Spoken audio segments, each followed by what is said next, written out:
100세 시대를 맞이하면서 많은 분들이 이렇게 말합니다. 이제 인생의 절반이 지났을 뿐이야. 다시 시작할 수 있어. 하지만 정말 그럴까요? 나이 들수록 체력은 줄고 예전처럼 열정적으로 밤새워 일할 수 있는 에너지도 줄어듭니다. 중요한 건 이런 현실을 인정하는 데서부터 새로운 인생이 시작된다는 사실입니다. 젊은 시절처럼 일하고 그만큼 벌겠다는 기대는 내려놓아야 합니다.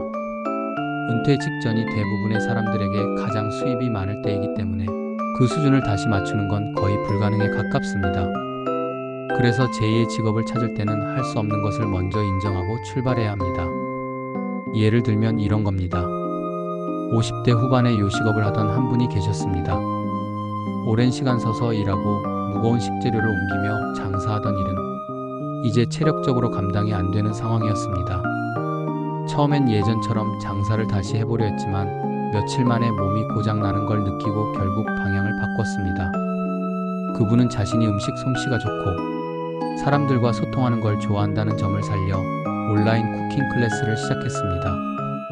집에서 촬영하고 간단한 재료로 누구나 쉽게 따라할 수 있는 요리를 소개하면서 건강도 챙기고 수익도 조금씩 나기 시작했죠. 이처럼 지금까지 해온 경험을 전혀 다른 방식으로 재구성하는 것이 핵심입니다. 완전히 새로운 분야에 도전하는 것도 가능하지만 체력과 시간, 비용 등을 감안하면 지금까지 쌓은 것을 결합하거나 변형하는 것이 훨씬 현실적인 방법입니다. 하지만 모두가 그렇게 여유있게 방향을 전환할 수 있는 것은 아닙니다. 어떤 분들은 인생의 전반전에 이미 많은 어려움을 겪었을 수 있습니다. 예를 들어 실직 후 모아놓은 돈도 없고 가족과의 관계도 멀어졌으며 빚까지 떠안은 채 중년을 맞는 경우도 있습니다. 이런 상황에서는 다시 성공하겠다는 생각보다는 먼저 손실을 인정하고 작은 회복부터 시작해야 합니다. 이럴 때 도움이 되는 개념이 바로 골차를 줄이는 전략입니다. 축구 경기를 떠올려 보세요. 전반전에 이미 3골을 내줬다면 후반전에서 3골을 넣어야 겨우 비길 수 있습니다. 하지만 이미 체력도 떨어지고 분위기도 불리한 상태에서 무리하게 역전을 노리다 보면 오히려 더 큰 패배를 당할 수 있습니다. 그래서 필요한 건 무리하게 이기려고 하기보다는 골차를 줄이자는 전략입니다.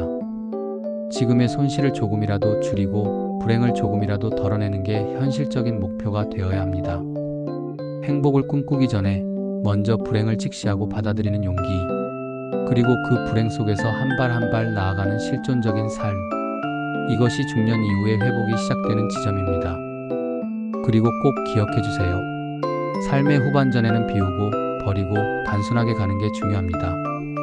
너무 높은 목표보다는 내가 조금이라도 덜 불행해지기 위해 지금 할 수 있는 것을 찾는 것이 지혜로운 방향입니다. 여러분의 삶은 아직 끝나지 않았습니다. 오히려 지금부터가 더 깊어질 수 있습니다. 이제는 뭔가를 증명하기보다는 내 안에 쌓인 삶의 지혜를 나누는 시간입니다. 그러기 위해서는 먼저 나 자신과 화해하고 내 삶을 다시 돌아보는 시간이 꼭 필요합니다. 하프타임은 단지 쉬는 시간이 아니라 후반전을 어떻게 치를지 전략을 짜는 중요한 시간입니다. 지금이 바로 그 시작입니다.